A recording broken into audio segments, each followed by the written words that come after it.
అరుణాచలంలో అగ్నిలింగం. ఇప్పుడు కంచి అంటే పృథి ఉంది, శ్రీకాళహస్తి అంటే వాయువు తెలుస్తోంది, జంబుకేశ్వరంలో జలలింగం అంటే నీటి దగ్గర, శివలింగం దగ్గర నీరు ఊరుతోంది. సరే, చిదంబరంలో ఆకాశలింగం అంటే అంతటా నిండినటువంటి ఆకాశమే అక్కడ ఉన్నది తెలుస్తోంది.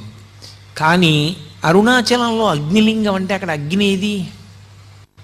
మీరు అరుణాచలం శివాలయంలోకి వెడితే మీకు అక్కడ అగ్ని ఏమైనా కనపడుతుందా? ఒక పెద్ద జ్యోతిస్వరూపాన్ని అక్కడ ఉంచి, లేదా ఒక పెద్ద నెగడుల ఒక మంట మండుతూ ఉంటే అదేనండి శివలింగం అక్కడ అని ఎవరైనా చెప్తారా? చెప్పరు. మామూలుగా శివలింగమే ఉంటుంది. మామూలు శివలింగమే ఉన్నప్పుడు అరుణాచలంలో ఉండేటటువంటి శివలింగం అగ్నిలింగం ఎలా అవుతుంది?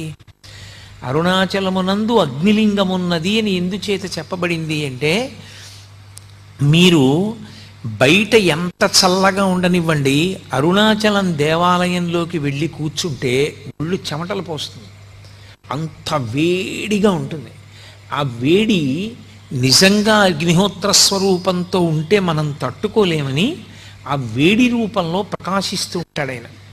కాదు కాదు, అసలు యథార్థం ఏమంటే అది జ్ఞానాగ్ని.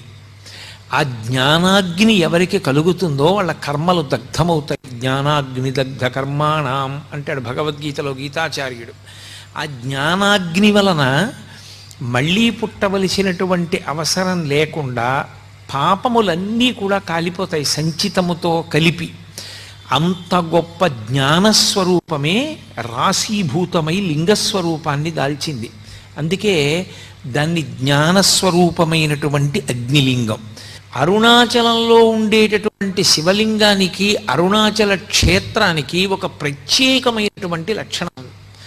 ఏమిటి ఆ లక్షణం అంటే, పరమేశ్వరుణ్ణి ఒకానొకప్పుడు ప్రార్థన చేశారు, అయ్యా ఇన్ని జన్మలు ఎత్తలేకపోతున్నాం, అందులో వచ్చేది కలియుగం, చాలా తేలికగా అజ్ఞానానికి వశులమైపోతాం, మాయకి లోబడిపోతాం, తప్పు పనులు చేస్తాం, మళ్ళీ పునర్జన్మలు వస్తాయి. మరి అలా రాకుండా ఉండాలంటే మాకు ఒక తేలిక మార్గం ఏదైనా ఉపదేశించేయండి అన్నారు. ఆయన అన్నాడు, దర్శనాత్ అభ్రసదసి అన్నాడు. చిదంబరం వెళ్ళి ఎలా దర్శనం చెయ్యాలో తెలుసుకుని అలా దర్శనం చెయ్యండి, ఇక మీరు పుట్టవలసిన అవసరం ఉండదన్నాడు.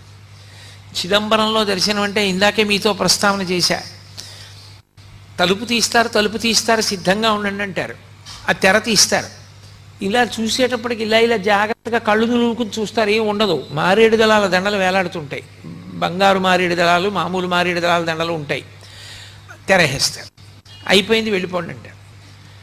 కొంతమంది అంటారు, డాంబికానికి నీకు కనపడలేదా, శివలింగం వెనకాల ఉంది కదూ అంటారు, ఉత్తిది. అదేం కాదు. అదేమిటండి ఏం లేదు కదా వెనకాతలంటే అదే చిదంబర రహస్యం అంటారు. అందుకే ఇప్పటికే అర్థం కాని విషయాన్ని చిదంబర రహస్యం అంటారు. ఆకాశము అంటే అంతటా నిండిపోయి ఉంటుంది. అంతటా నిండిపోయిన ఆకాశములో